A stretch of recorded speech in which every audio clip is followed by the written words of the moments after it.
Hello বন্ধুরা, good morning সবাইকে। আজকে ব্লগটা এখান থেকে স্টার্ট করলাম। তো ভিডিওটা ভালো লাগলে পাশে থেকো। তো এই যে উঠে পড়েছি, এবার দরজা খুলে নিলাম, ব্রাশ ট্রাশ করবো। তো এই যে দরজা খুলে দিয়ে এবার এখানে ব্রাশটা নিয়ে নেব। উঠতে একটু দেরি হয়ে গেল, প্রায় 6:30 7টা বেজে গিয়েছে। কোনো ব্যাপার নেই, আজ বাড়িতে কেউ নেই, ওই জন্যে ভাবলাম একটু ব্লগটা করি। তো দেখো, তোমরা ভালো লাগলে পাশে থেকো, একটা লাইক কমেন্ট সাবস্ক্রাইব করে দিও। আর যারা ফেসবুক থেকে দেখছো তারা একটু ফলো করে রেখো, যাতে আমার ভিডিও তোমাদের কাছে চটজলদি পৌঁছায়। তো ভিডিওটা দেখতে থাকো। এই যে আমি এখানে ব্রাশ করে নিলাম। তো এবার ব্রেকফাস্ট দেখি কি করব। তো তার জন্য ভাবছি যে বাড়িটা অগোছালো হয়ে রয়েছে, একটু গুটিয়ে দিই। সোফাটা এখানে সেখানে গামছা টামছা পড়ে রয়েছে, তাই ভাবলাম একটু গুটিয়ে রেখে দিই, একটু পর না হলে ব্রেকফাস্টটা করব। তো আজকে ভিডিও করতে যেয়ে দেখছি যে আজ আমি সকালে জল খেতেই ভুলে গিয়েছি। যে এত ভিডিও করার এত স্বাদ যে আমি জল খেতে ভুলে গিয়েছি। তারপরে যখন ভিডিওটা দেখছি তখন মনে হচ্ছে, এ বাবা, আজকে তো আমার জল খাওয়া হয়নি সকালে। তো এই যে সব গুটিয়ে নিলাম, এবার ঝাড়টা দিয়ে দেবো ঘরগুলোতে। এই যে এটা দিদিভাইদের রুম। দিদিভাইরা কেউ নেই, বাচ্চাটাকে ডাক্তার দেখাতে গিয়েছে, তাই আমি সব করছি। এই যে দিদিভাইয়ের ঘরটাতে ঝাড় দেওয়া হয়ে গেল, এবার বারান্দাতে ঝাড়টা দিয়ে নেবো। এই যে লাইটটা জ্বলছিল, তাই ভাবলাম বন্ধ করে দিয়ে চলে আসি। এই যে এখানটা ঝাড় দিয়ে দিচ্ছি, ডাইনিংটা।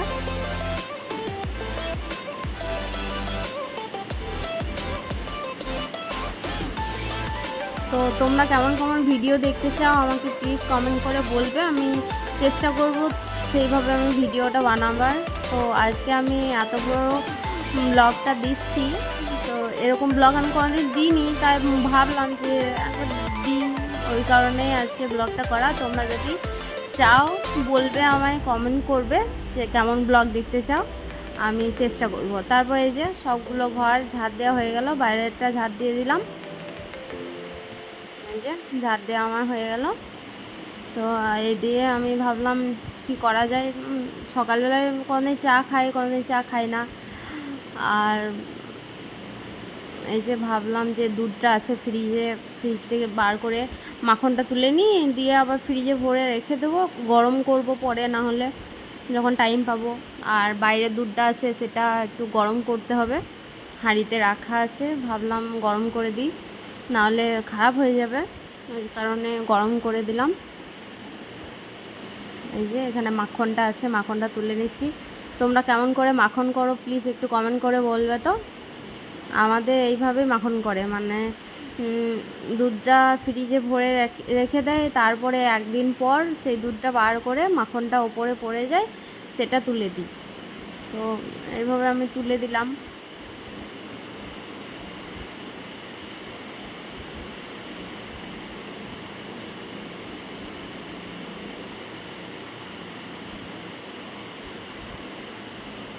অনেকটা প্রায় মাখন পড়েছে। বাটিটা 1 বাটি মতো দুধ ছিল, 1 বাটি আর একটু কম দুধ ছিল, অনেকটাই মাখন পড়েছে। তো এই যে আমার মাখন তোলা হয়ে গেল, এবার এটা ফ্রিজে আমি ভরে রেখে দিচ্ছি। আর এই বাটিটাও আমি ফ্রিজে ভরে রেখে দেবো। হাতটা ধুয়ে নিলাম। আসলে মেয়েদের একটা খুব বাজে অভ্যাস, কিছু যদি করা হয় সবসময় হাতটা ধুতেই থাকে, সবসময় মনে হয় যেন জলেই লেগে থাকে। এই যে দুধটা এবার গরম করে নেব, কারণ কালকে গরম করা হয়েছে, এবার যদি গরম না করি তাহলে পরে খারাপ হয়ে যাবে। অনেকটাই দুধটা আছে, তো এই দিয়ে গরম করে নিলাম।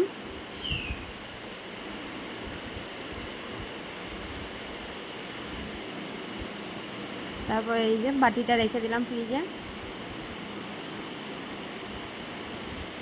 তারপর ভাবছি চা করব, দেখি ফ্রিজের দুধটাতেই চাটা করি। তো একটা মজার ব্যাপার কি হয়েছে, আমি হয়তো ভিডিওটা স্কিপ করে দিয়েছি, তোমাদেরকে দেখাইনি। দুধটা আমি বার করলাম, বার করে পরে এই যে ঢাললাম, ঢেলে পরে আমি চা করতে বসলাম। বসালাম, সরি। তো চা করতে বসিয়ে কি হলো না, দেখছি যে আমি চা গুঁড়িটা দিলাম, তারপরে না দুধটা ফেটে গেল। আমি ভাবলাম কি ব্যাপার, বুঝতে পারলাম না, নাকি দুধটা একটু ফুটতো তারপরে চা গুঁড়িটা দিলে ভালো হতো, বুঝতে পারলাম না ব্যাপারটা। তো দুধটা ফেটে গেল, কি করব, দিয়ে আবার ওই দুধটা ফেলে দিয়ে আবার নতুন করে এই যেটা পাশে গরম হচ্ছে ওই দুধটাই দিলাম। আমি সেভাবে মিষ্টি পছন্দ করি না, ধরেছি অনেকগুলো চিনি, মানে ওই চাটাতে আমি চিনিটা দিইনি। আমি এখানে 4টা মতো চিনি দিলাম, আমি অত চিনি খেতে ভালোবাসি না, তাই চিনি দিলাম। দেখতে পাচ্ছ গ্যাসের ওভেনটা এই ধারে ওই ধারে হয়ে রয়েছে, কারণ আমার ওইখানে দুধটা ফেটে গিয়েছিলো, তাই ভাবলাম এইটাতে হাঁড়িটা চাপিয়ে দিই, ওইটাতে চাটা করে নিই। আর ওই ধারে আমাদের গ্যাসটা একটু কম জ্বলে, তাই ভাবলাম এই যে আটা ছানা ছিল কাল রাতে, তো আটাটা ভাবলাম যে ও যদি খায় রুটি বা পরোটা খায় তো সকালে আমি করে দেবো। তারপরে এসে বলছে, ও আমি পরোটা খাবো, আমি পুজো করতে যাবো না। ও আচ্ছা, আমি ভুলে গিয়েছিলাম তুমি পুজো করতে যাবে। আসলে অন্যদিন শুধু চা খেয়ে যায়, চা বিস্কুট খেয়ে যায়, ওই জন্য আজ ভাবলাম যে তারপরে আমার পরোটাটা রয়েই গেল, করা হলো না। তাই ভাবলাম যে এমনি করেই রাখি, যা হয়ে হবে, থাকবে এসে খাবে না হলে। এই যে বিলতে লেগে গেলাম, অনেক দিন পর পরোটা বিলছি। হয়তো বাপের বাড়িতে আমি বিলে এসেছি, এখন আর সেভাবে মানে রুটিটা বেলা হয়, পরোটাটা সেইভাবে দিদিভাই বিলে দেয়। আমি অত ভালো করে বিলতে পারি না, ওই জন্যে আমি সেইভাবে বিলি না, আমি করে দিই কিন্তু বিলতে পারি না। তো আমার মতো কে কে আছো এখনও অবধি পরোটা ঠিকভাবে বিলতে পারো না? এই যে আমার পরোটাটা বেলা হয়ে গিয়েছে, ওইদিকে চাটা করে নামিয়ে রেখে দিয়েছি, এখনও খাওয়ার টাইম হয়নি। তো এইদিকে আমার বেলা হয়ে গেছে, এই যে দুধটা ফুটে গিয়েছে। আমি ভাবলাম আর একটু চাটা করে রেখে দিই, যদি ও এসে খায়, ওই কারণে আমি চাটা করে রেখে দিলাম। এই যে পরোটাটা হয়ে যাচ্ছে, আমি আজকে ভাবলাম একটু ঘি দিয়ে করি, আমার তো মনে ছিল না যে ও তো খেয়েই যাবে না। তারপর ভাবলাম যে কি করব, করেই রাখি, কিছু করার নেই, তাই উল্টে পাল্টে দিলাম। এই যে আমার চাটা, হ্যাঁ এবার এই খেতে বসলাম, রেখে দিয়েছিলাম তখন খাওয়া হয়নি, তাই আবার এই বসলাম খেতে ঠান্ডা চা। এই যে তারপর আমি ঠাকুর ঘরটা মুছে দেবো। আমি স্নান করিনি, স্নান করার আগে আমি কাপড় ছেড়ে ঠাকুর ঘরটা আমি ফুলগুলোরে বাইরে দিয়ে দিলাম। কাজের মেয়েটা এসছে, ও মানে ঠাকুরের বাসনগুলো ধুয়ে দেবে, তাই আমি বার করে দিয়ে দিলাম। আমি ভাবলাম ঠাকুর ঘরটা পরিষ্কার করে দিই, দিয়ে স্নান করবো। তো এই যে তারপর চলে এলাম স্নান করে চলে আসার পর ভাবলাম আজকে পুজোটা আমিই করব, মানে আমি ভাবিনি, ও আমাকে বলল যে আজকে তুমি পুজোটা করে দেবে ঘরে, আমি তো আরও পুজো আছে, আমি আরও পুজোগুলো করব। বেশ ঠিক আছে, তখন আমি বলে দিলাম না আমি করতে পারবো না, তুমি করবে। দিয়ে আমারই কি মন হয়ে গেল যে পুজোটা করে দিই, তাই আবার পুজোটা করে দিলাম। তো এই যে আমার গোপু সোনাকে এবার ওঠাবো, এই যে আমার গপু ঘুমাচ্ছে, দেখতে পাচ্ছ। বিশ্বাস করো আমাদের গপু যদি কোনো দিন ঢাকা দিয়ে রেখে দিই, তখন সকালবেলায় উঠে যখন দেখি ঢাকা নিচে পড়ে আসে, মানে ওকেও তো গরম করে বলো আমরা। আর তারপরে ও আবার জামা পরে থাকতে পারে না, ও যখন জামা পরে থাকে যদি খুব গরম করে না, তখন আমাদেরও মনে হয় যে না আমাদেরও খুব গরম করছে।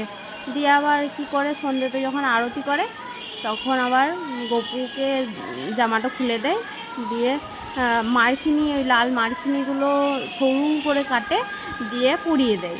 তো কালকে খুব গরম ছিল, ভোরের দিকে একটু হলেও ঠান্ডা করছে, কিন্তু কালকে খুব গরম ছিল, ওই কারণে কিছু আর পরায়নি, ওই রেখে দিয়েছিল। এই যে গপুকে রেখে দিলাম। এবার ওর সিংহাসনটা না খুব মানে কি বলবো নোংরা হয়ে গেছে, আর ওই যে আরশোলা এত আরশোলা ঢুকে গিয়েছে। আর জানো তো স্বয়ং শ্রীকৃষ্ণ সবাইকেই ভালোবাসে, তাই তার জায়গাতে সবাই থাকতে পাবে। তাই দেখতে পাচ্ছ দেখো কি অবস্থা হয়েছে। দিয়ে আমি আবার পরিষ্কার করে দিলাম, যে এত আরশোলা ঢুকে গিয়েছে, দেখেই কেমন একটা লাগছে যে এত আরশোলা। তাই যে পরিষ্কার করে দিচ্ছি। বিশ্বাস করো আমার ঠাকুরঘর পরিষ্কার করতে খুব ভালো লাগে, মানে এই যে ঠাকুরদেরকে হাত দেবো এসব খুব ভালো লাগে। তাই এই যে পরিষ্কার করে দিলাম। এত আরশোলা ঢুকেছিল, আর সে ছোটো ছোটো ডিম পেড়ে দিয়েছে কালো কালো মতো, এত আরশোলা বাপরে। আর ঠাকুর ঘরটাতে না, আমাদের ঠাকুর ঘরে খুব আরশোলা থাকে কেন আমি বুঝতে পারছি না, যে এত ঝাড়া হয় এত মোছা হয় তাও কেন আরশোলা এত ঢুকে থাকে বুঝতেই পারি না।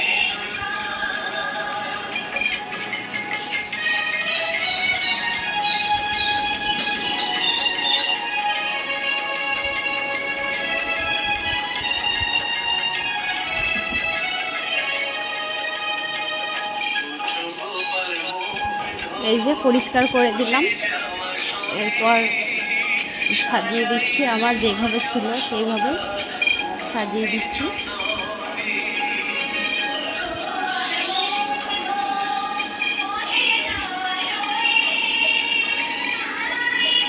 তারপরে এই যে গপুকে রেখে দিলাম, যে তুমি থাকো, তারপরে আমি জলটা আনি দিয়ে পুজোটা করছি।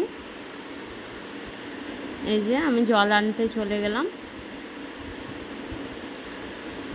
টাইম কলে জল পড়ছিল, জল নিয়ে নিলাম।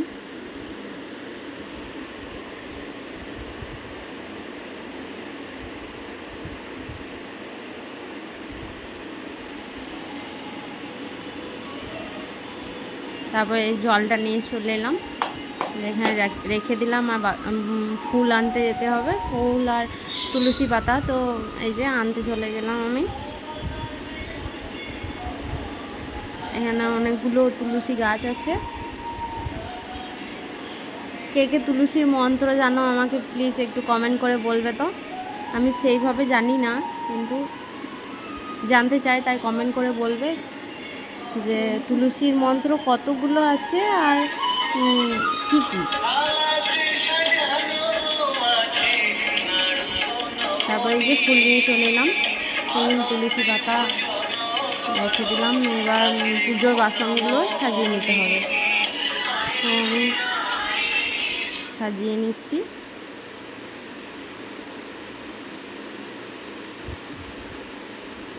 সাজিয়ে নিলাম, আর এই যে প্রদীপটাও সাজিয়ে নিচ্ছি। তেল ছিল না, তাই পাশে ঘি রাখা ছিল, ওইটা দিয়েই আমি প্রদীপটা করে নিলাম।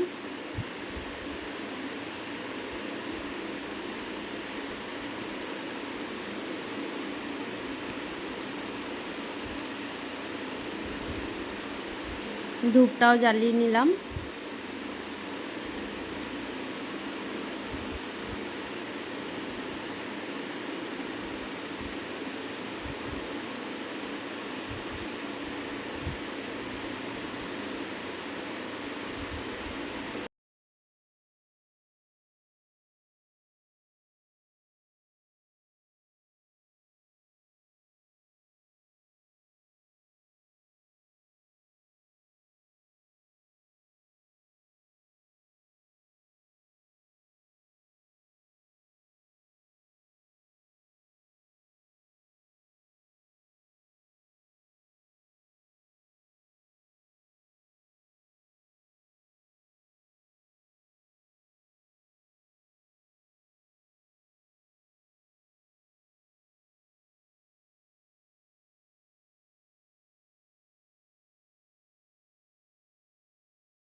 এই যে গপুকে চান করতে বসিয়ে দিলাম।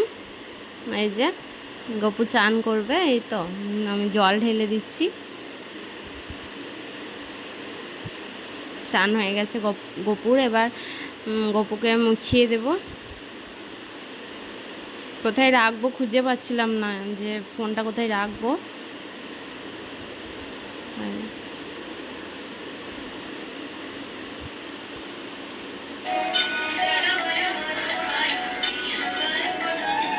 এই যে গপুকে মুছিয়ে দিলাম। এরপর এই যে জামাগুলো রেডি করলাম, গপু পরিয়ে দেব। গপু সামনে নামিয়ে দিলাম। জানো, গপুর বাসিটা আজ কিছুদিন থেকেই খুঁজে পাচ্ছি না, কোথায় আছে কি জানি। অনেক খুঁজলাম, দেখলাম পেলাম না, কোথাও লুকিয়ে দিয়েছে। আবার কিছুদিন পর আবার দেখবো যে হ্যাঁ দেখতে পাচ্ছি।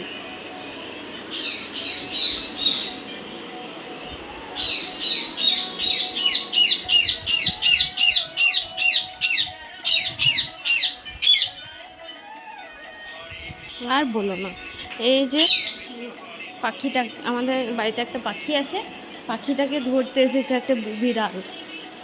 ও বাপরে বাপ, এত এত চেঁচায় পাখিটা, কি বলবো। তারপরে এই যে ছেলাগুলোকে সব চান করিয়ে দিলাম, মুছে আবার যেখানে ছিল সেখানেই আবার রেখে দেব।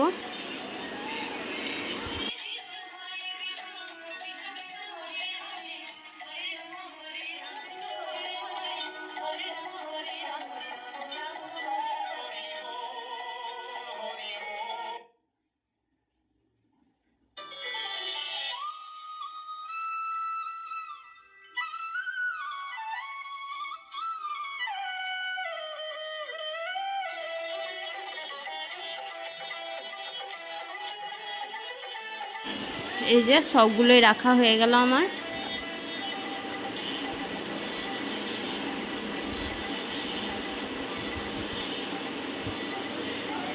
এই যে আরেকটা আছে, চান করিয়ে দিই, তাহলেই কমপ্লিট।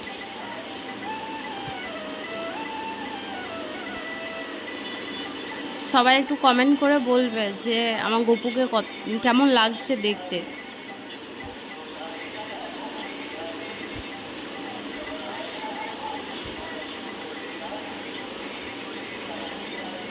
এই যে মুছে দিলাম।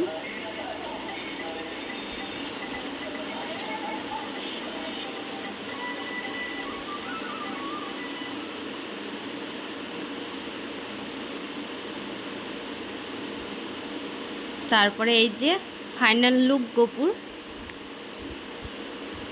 তো আমার পুজোটা শেষ হয়ে গেছে, পুজোটা আর দেখালাম না, স্কিপ করে দিয়েছি। তো এবার ভাবছি যে টিফিনে কি করব। তো দেখি কি করি। অনেক ভাবার পর ভাবলাম যে সুজি আছে, তাহলে সুজি দিয়ে কি করা যায়।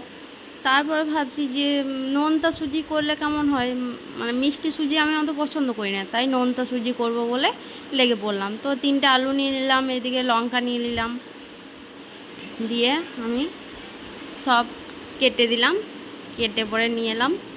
এবার গ্যাসটা ধরিয়ে নেব।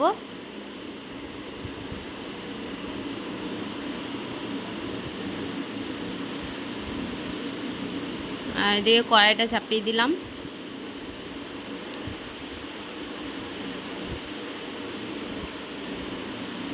যে তেল দিয়ে দিলাম, তেলটা গরম হয়ে যাক।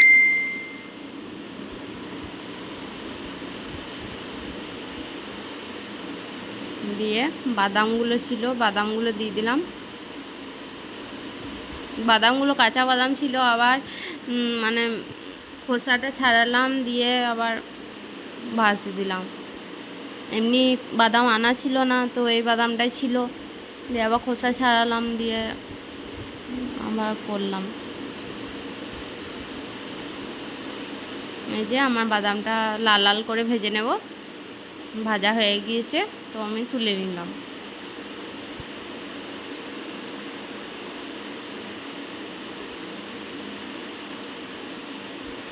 এবার ওই তেলে আলুগুলো দিয়ে দিলাম। আলুতে একটু নুন আর একটু হলুদ দিয়ে দেবো। এতে আমি নুনটা ছিল এখানে, হলুদটা ছিল না। আমি খুঁজে বেড়াচ্ছি গোটা ঘর, দিয়ে তারপরে দেখছি যে আমাদের দেয়ালে একটা আলমারি আছে, তো ওই আলমারির ওইখানে রয়েছে। দিয়ে আবার নিয়ে এলাম, দিয়ে আবার দিলাম, দিয়ে এটা এবার ভেজে নেব। এটা একটু বন্ধ করে রাখবো, ঢাকা দিয়ে দেব। ভাজা হয়ে গেলে তুলে নেব। ঢাকা দিয়ে দিলাম। এই যে হয়ে গিয়েছে, একটু আর একটু হবে, লাল লাল হয়ে গেলে আমি এটা নামিয়ে নেব।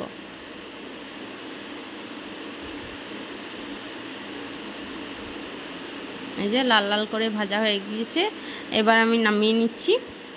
আবার একটু তেল দিলাম, দিয়ে সর্ষে আর কাঁচা লঙ্কা ফোড়ন দিলাম, তো দিয়ে সুজিটাকে দিয়ে দিলাম। সুজিটা এইভাবে অনেকক্ষণ থেকে নাড়াচাড়া করে নিলাম, প্রায় 5 মিনিট মতো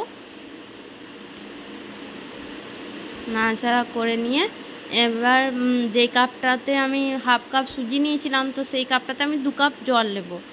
তো জল নিয়ে একটু একটু করে ভাজতে থাকবো। জল নিয়ে ভাজা হয়ে গিয়েছে, এবার আলুগুলো আর বাদামগুলো দিয়ে দিলাম।